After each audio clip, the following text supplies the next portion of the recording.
and welcome to Trader Chat. It's Johnny Ward and Flynn Goward of Star Sports. We have a lot to get through. Obviously, a dramatic night in the golf and a really, really dramatic entry festival as well. Rachel Blackmore, she's saved racing according to some, and she certainly has had an unbelievable 6 weeks or thereabouts, or month or whatever it is since Cheltenham. But I am wondering, I suppose, like all of you listening in and watching in, what the result actually meant for the firm. Was it a good or a bad result? And I think, Flynn, what interests me is I think if you have betting shops open, this is a bad result because Rachel Blackmore is going to be very popular, but I'm not sure does that translate to Star Sports and the type of client that you would have. So how was the result for the firm on Saturday in the National?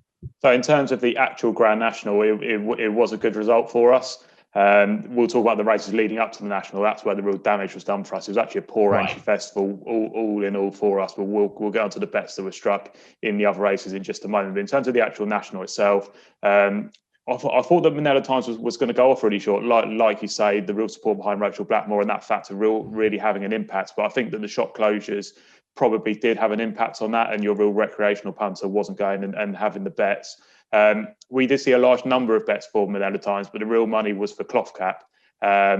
Just when we're talking about the price of Manila Times, like I said, I thought it was going to go off really short. It kind of drifted out, and then right before the off, when we had the first full start, it kind of came back in again. I saw it go. It did go out to about 19.5 on Betfair at one stage, and then kind of shortened in back to about the 13, 14 mark.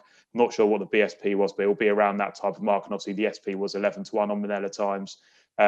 Just in terms of Cloth Cap, it was going to be a real big loser in the race for us. We laid £50,000. That's £50,000 each way at 11-2. So that would have been the biggest bet of the lot. But there were plenty of other bets for Cloth Cap. So real good support right before the off for the English charge for Tom Scudamore. Obviously, he got pulled up, but he's none the worse. Thank God for that. Manila Times, like I said, was a good result for us. Jumped like an absolute buck. And even though all the talk was about Rachel Blackmore, understandably making history, etc., I don't want to forget about the horse here, because what a performance. I don't think I've seen a better jumping performance around Aintree. I know that obviously I've not been around for many years, so I can't go back to the years of Crisp and Red Rum, etc. But jumped fantastically, took really well to the test. I know the fences are slightly smaller and it is a different test to what it used to be, but if you were on the Manila Times, you can't complain with the way that he went round at all. In the perfect position the whole way, was lucky to dodge the faller, which any second now managed to cop. I think it was on the first circuit. But what a fantastic run. Jumped just amazingly well, pinged every single fence. If you go back to the chair, when Manila Times jumped that, just really accelerated into every fence. And it was a really exhilarating watch if you did bet Manila Times. But in terms of a result, it was a really good result for us anyway in the big race of the day, Johnny. Yeah, my section any second now, he was probably the moral winner, having been so badly hampered, and he was still sort of in contention at the second last, with Mark Walsh obviously had to use up more gas than was needed at that stage, and his run petered out. But just on the Cloth Cap gamble, that looked, you were probably worried for much of the race there, because he was trading short and running, he was jumping really well, and obviously then things went awry. Yeah. Well, he was going really, really well, and he was just positioned in front of Manila Times, Burrow Saint, and them horses. But he just seemed to go out like a light, and I think Manila Times actually overtook him. I think maybe coming to the 5th or 6th last, so quite a fair way out. So if you did bet Cloth Cap, you were fine for the first circuit, but as soon as you went out on the second circuit, the writing was on the wall fairly early, I thought. Just going back to a piece of form that Manila Times was involved with, which the race was absolute gold now. I think Off You Go was the winner. Over in Leopardstown, and then behind was Manila Times, was Live Love Laugh, who obviously went and won the Topham, and then was Far Class as well, who came 5th in this, who ran a fantastic race. I thought it was going to fall right out the back of the TV and stayed on to finish 5th. So even though might not love the test, was a real kind of boost for that form in Leopardstown. So that obviously was the key form line for this race. But overall, the National can't complain. Fantastic for racing after what was a kind of a torrid month the month before, just before Cheltenham. Rachel obviously lit up Cheltenham completely, and then she's gone and done the same in the Grand National. But I just don't want to forget about Manila Times, who actually put in the performance on foot.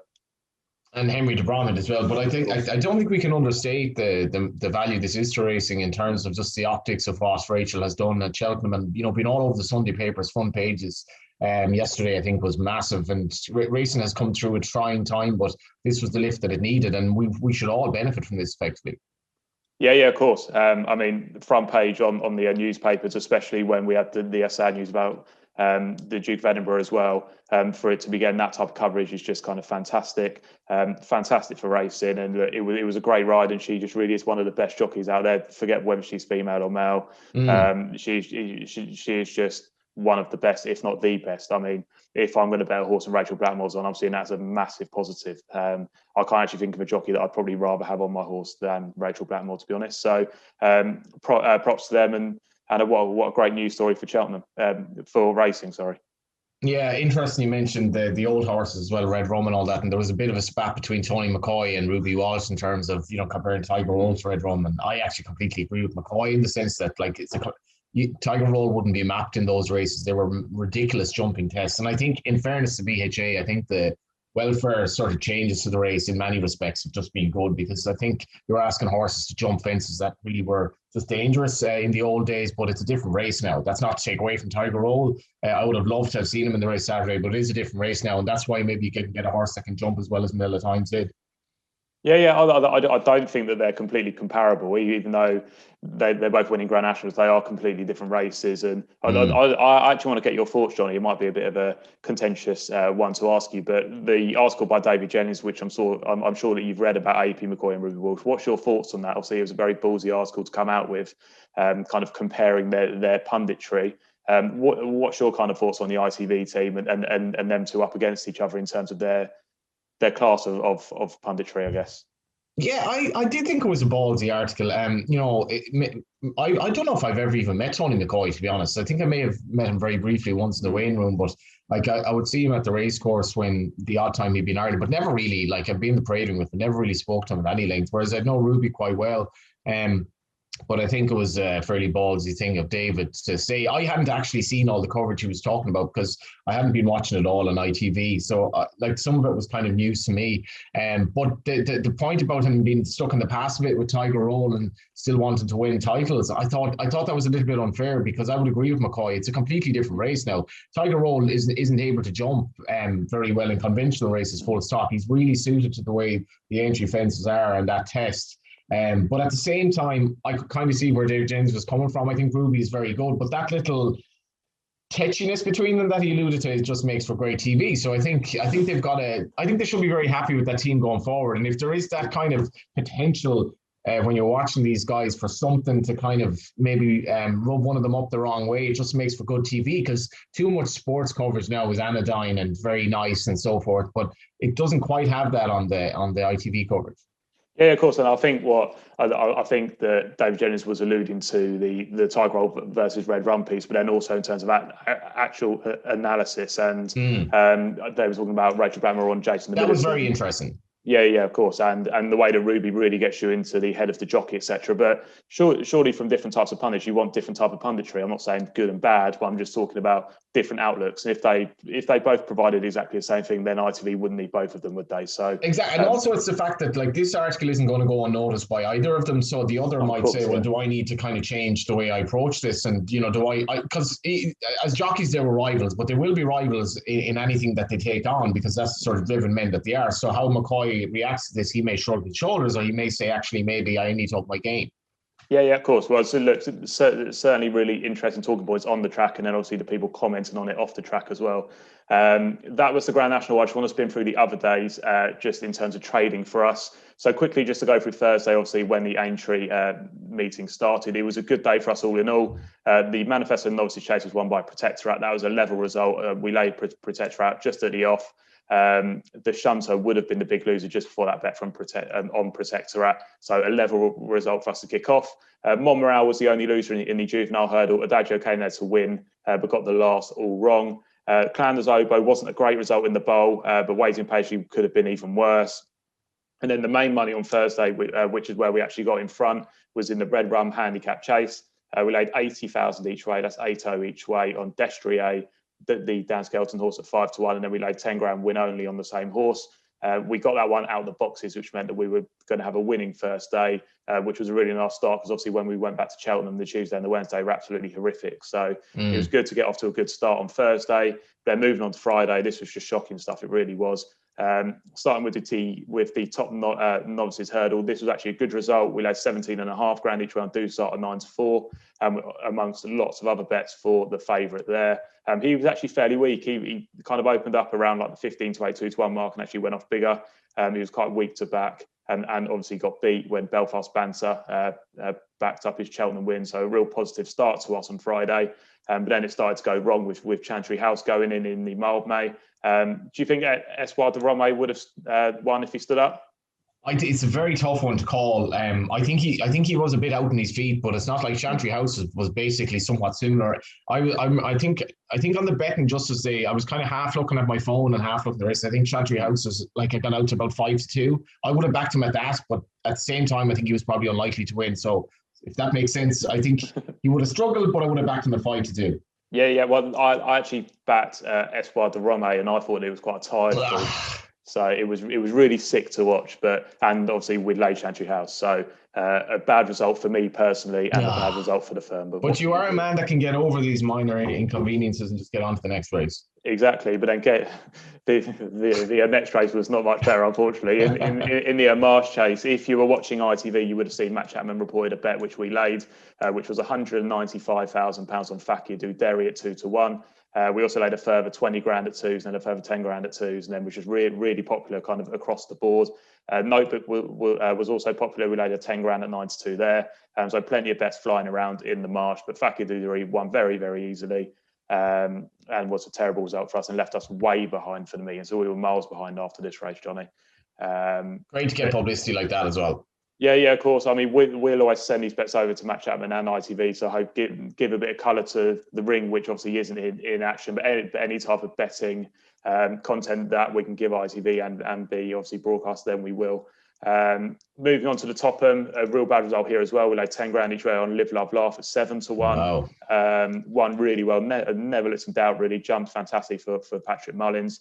And that boosted the form for Manila Times and Farclas. So if you were close to that Leopardstown race that I mentioned earlier, then you hopefully bet Manila Times for the Grand National on the coming day. We did manage to get a little bit back in the Sefton with Brave Man's Game getting beat. Ahoy Senora at a huge price was a very desirable result for us. But we got back nowhere near to the sums that we lost on the previous races. So after Friday, we were absolutely miles behind. And then going into Saturday, so started with the handicap hurdle on Grand National Day. That was won by Hometown Boy that was really well backed. Was 8-1 and ended up going off 6. We laid a 10 grand each way at 7-1 that kind of knocked us in that race. We actually had the first two home for decent sums. So we were hoping to get the first one beat, but then the one coming for it wasn't much better in J. Froid, I think you pronounce it. So it's never nice as a bookmaker having the bogey in front and then the second worst result chasing it home. Because you've never really got a chance. So not a good start to the Saturday. Real big race for us was the 2-mile novice hurdle, and it was all about one horse, and that's My Drogo, who put in a fantastic performance for the Skeltons and Richard Kelvin Hughes. He was awesome. He was fantastic, wasn't he? I think we actually spoke about it before Cheltenham and said that if you go to for the Supreme, he'd be a real contender. I think it was around the 20-1 mark there. Obviously, skipped the Supreme and came here, but I think he would have given Appreciate It a bit of a race, even though Appreciate It was obviously hugely impressive at Cheltenham. Early in the morning on Saturday, we laid 15 grand at 13-8 My Drogo, and then that was backed up and kind of dwarfed towards the off, and we laid a total of £290,000 at 11-8. And then a further 50 at 11-8. So we had My Drogo for kind of silly sums of money. And obviously it wasn't the best watch. He just came there absolutely swinging off the bit. And we were miles behind after that race. And we kind of had no hopes of getting out, unfortunately, after that one.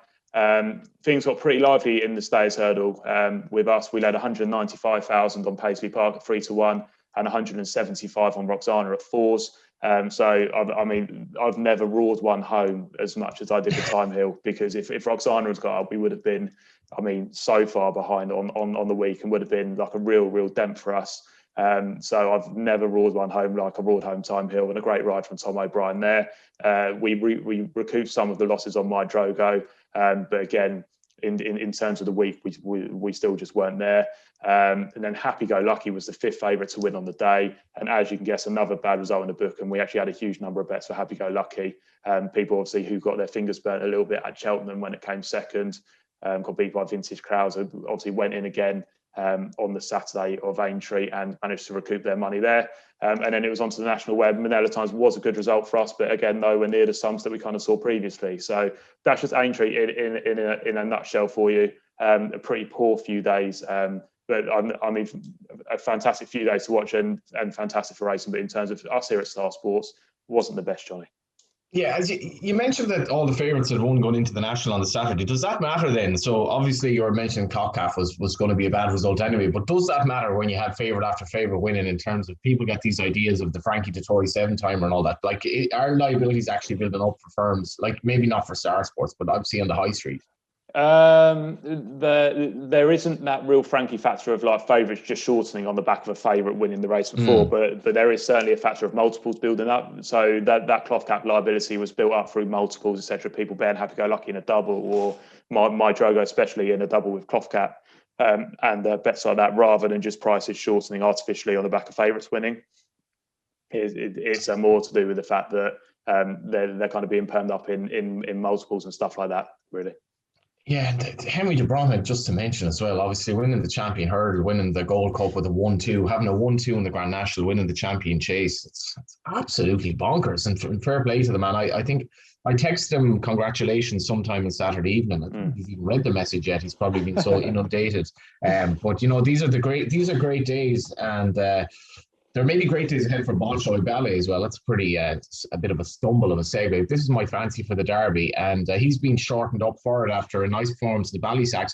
Ballysacks used to be a very, very good Derby trial. I'm not really sure where it is now compared to where Aidan O'Brien used to train his horses. Usually go Ballysacks, Derbystown, and onto the Derby. And Bolshoi Ballet was actually relatively weak in the market before the race yesterday. He went out to about 11-4, I think, on the exchanges, then came back in, shortened in running because he was in a prominent position. But what I like about this horse is the way he can stretch at the end of his races, which is evident in his maiden win. And it was a good performance by him all told. Yeah, and it's all systems go for the flat now, isn't it? It's the Craven meeting this week. And then I think I just want to touch on one more horse, which is in the 1,000 guineas, which is Santa Barbara.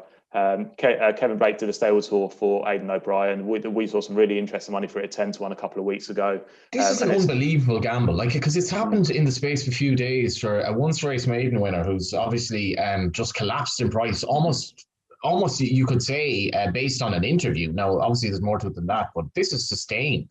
Yeah, 2-1 now. So, I mean, that's absolutely mad short to shorten in 8 points just from the back of a kind of stable tour. I mean, when you do read the stable tour, it is glowing. It stands out compared to any of the other comments on any of the other horses. The fact that she just like completely runs all over horses in her work, etc. So she could be the one to be there. But that's one that's shortened up along with the Derby. Contender that you just mentioned there, Bolshoi Ballet is now 8-1 second favourite to high definition for the Derby. So all systems go for the flat season now. The Craven meeting this week and Monday Windsor today. So that's when the flat season really starts for me. When Monday night Windsor really starts to kick off. So all systems go for the flat. Do you stand at Windsor? We don't stand at Windsor, unfortunately, but it used to be my local track. So I used to go there a fair amount. I used to have birthdays there back in the day when I was about 18, 19. So a real nice spot for me, Windsor. Hang on, back in the day. What age are you now? 24.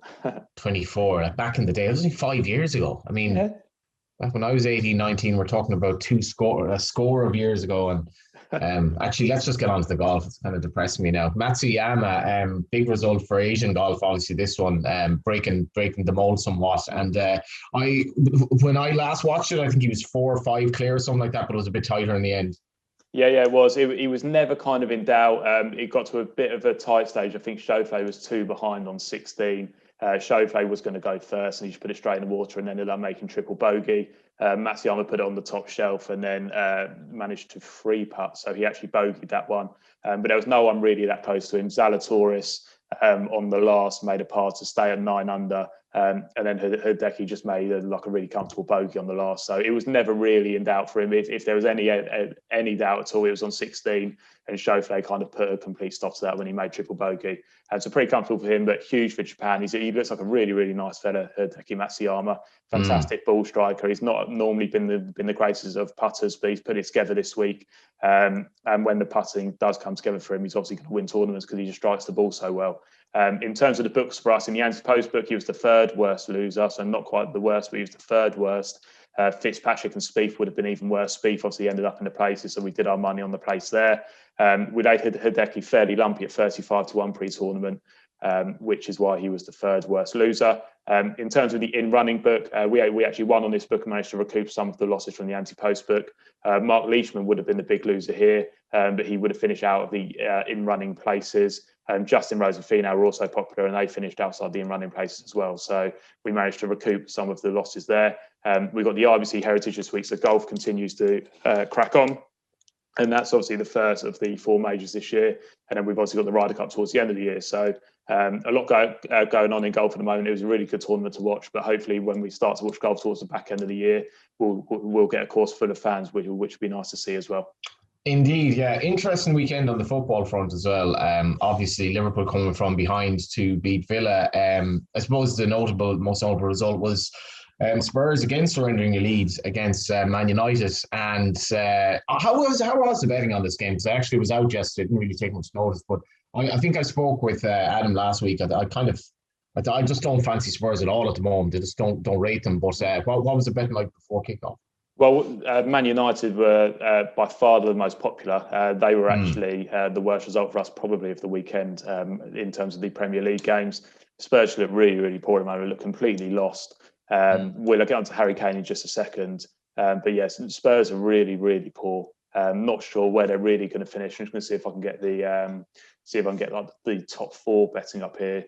Spurs now 10-1 getting to the top 4. West Ham shortened into 2-1 after winning at the weekend. Great win over Leicester, yeah. Massive win for them. I really do hope West Ham, as much as I resent Declan Rice for switching allegiance, I do hope West Ham managed to finish the top 4. I think David Moyes, he's had a great kind of renaissance there. Yeah, Lingard just keeps on scoring, doesn't he? Just can't be stopped, Jesse Lingard at the moment. Also for the top 4, you've got Chelsea in there at 8-11, Liverpool 4-6, Leicester 4-9. So there's 1, 2, 3, 4, probably 4 teams really vying for it. Spurs are a little bit out of it, but 4 teams really vying for that top 4. Did just want to quickly touch on the top goal scorer market, because that's looking to get really competitive now. Kane's 11-10 and Salah 6-5 there. Just quickly touching on Kane, does he go in the summer? What's the order there, actually? Because I thought I tipped up Salah at the start of the season, and he'd obviously kind of half run away with it for most of the season. But where are we now? Let's have a look. I'll get the live top scorer market up. Let's have a look. Premier League. Yeah, because Liverpool's goals have, like, Mane has just basically stopped scoring. Firmino's obviously had a poor season, and Salah has kind of had his own little wobble as part of a team that isn't really at its best at the moment. So we've got Kane's on 19, Salah's on 19. Then you drop back 3 to Bruno Fernandes at 16, then Son's 14. So it looks a straight shootout, really, between Kane and Salah. Both on 19. Kane is 11-10 with us, and Salah is 6-5 with us. So you can just watch, like, even though both of these strikers are strikers, they want to score goals. Just watch Salah now in the remaining games. Will be completely conscious that he's been well punted on Star Sports. Also, obviously, he wants to win the prize, but he's a pretty selfish player at the best of times. If there are any like 2-on-1 scenarios with Jota or whatever, you can just imagine Salah's definitely going to shoot. Yeah, he's a really weird player, Salah, because he seems to get his feet in a mess all the time, doesn't he? He seems to get his feet in a complete mess, and then just ends up just scoring from absolutely nowhere. So, just quickly touching on Kane, does he go in the summer? Does he stay? Yeah, I spoke about this a bit because I think Kane is probably locked into a position now where he knows Spurs aren't really going anywhere at the moment, but he's locked into a long-term contract. How much would somebody pay for him, and how much will Kane be able to dig his heels if he says, "Listen, I want to go"? I believe he probably does want to go, and he wants to. He wants to, which is completely acceptable in the sense if he wants a move that is his one chance to play for a club that will be challenging and to crown what has been a great career, but he's getting on a bit.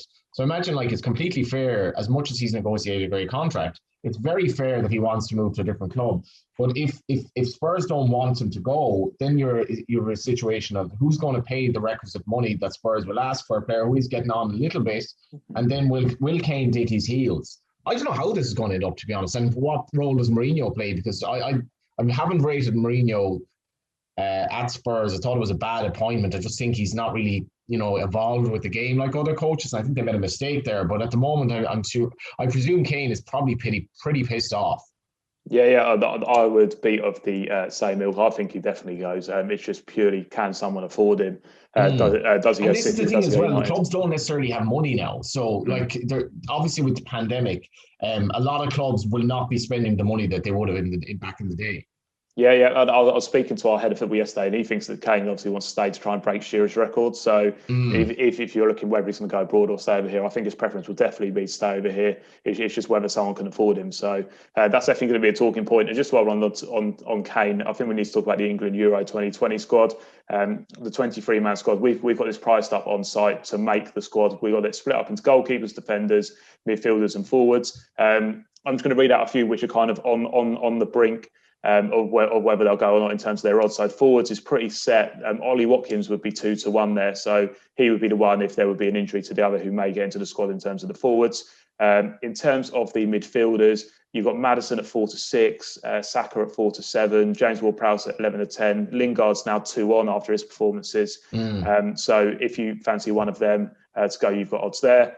When you look at the defenders, it kind of looks all set from Alexander-Arnold, who's 1-8, but then you've got Reece James 4-6, Eric Dyer 4-5, Mings 4-5, 10-11, Kieran Trippier, Cody's even money. Obviously, these are fairly short prices because you're betting him to play to go in a certain number of places. It's not just vying for one place, etc.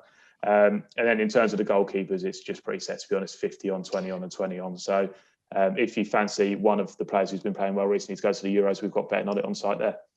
And as I mentioned in the two-man wall last week, I tipped up St. Pat's to beat Derry, but I hope you might have done that double into Real Madrid, who I think have a great chance of beating Liverpool at the prices, just the way that game's set up. I like kind of backing teams that don't need to win, but basically are overpriced as a consequence. Boxing MMA to finish up.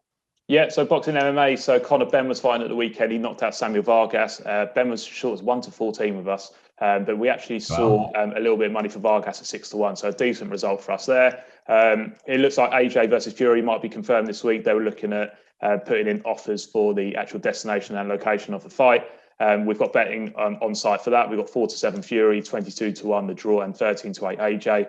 I just think 13-8 AJ is way too big personally. And then we've also got an event this week, which is kind of a bit of a celebrity influencer fight, which is Jake Paul versus Ben Askren. Jake Paul is a very, very famous YouTuber and brother of Logan Paul. He's fighting Ben Askren, who is a former UFC fighter, known for his wrestling rather than striking, but he's actually a real fighter who he's fighting. Jake Paul is actually favoured there at 8-11, the draw 16-1, and Askren is 23-20. So it's not just racing, football, and golf this week. We've also got a bit of boxing and MMA action. I'm sure you'll be staying up for the Jake Paul and Ben Askren fight, Johnny. Yeah, none of that makes any sense to me. But I hope Trader Chat made some sense to you. That was fascinating, Flynn. You were busy over the weekend. You were working both days, but it's all fresh in your memory. It is indeed, but it's all starting to look up over here because we've got pubs opening, we've got hairdressers opening, gyms have opened today. So I think I thought about going to the gym tonight, but I'm probably going to make it 4-6. I don't go, and even money I do. And I'll lump the 4-6. Take 6-4 into 2-1 on. I'd say now I'm lumping the 4-6. Can't go back to the gym. It's a Monday. Yeah, true. But I do definitely need a haircut. Look at the barnet at the moment; it's horrific. It's not bad. It's not bad. But it was a lot of envy that you can do all these things. Because in Ireland today, we can go from 5k to 20k from our home. That's about it. Yeah, sorry, I'm really not trying to give you guys the rub down over there. I'm more just celebrating over here that we can go to the pub and have an actual pint out of a tap. Have a good week, sir. Thank you. You too. That was Trader Chat. Keep in touch with the website for all the special offers and all the video content that you'll see over the week. We've the two-man wall and polling station to come up as well, and we will talk to you next week.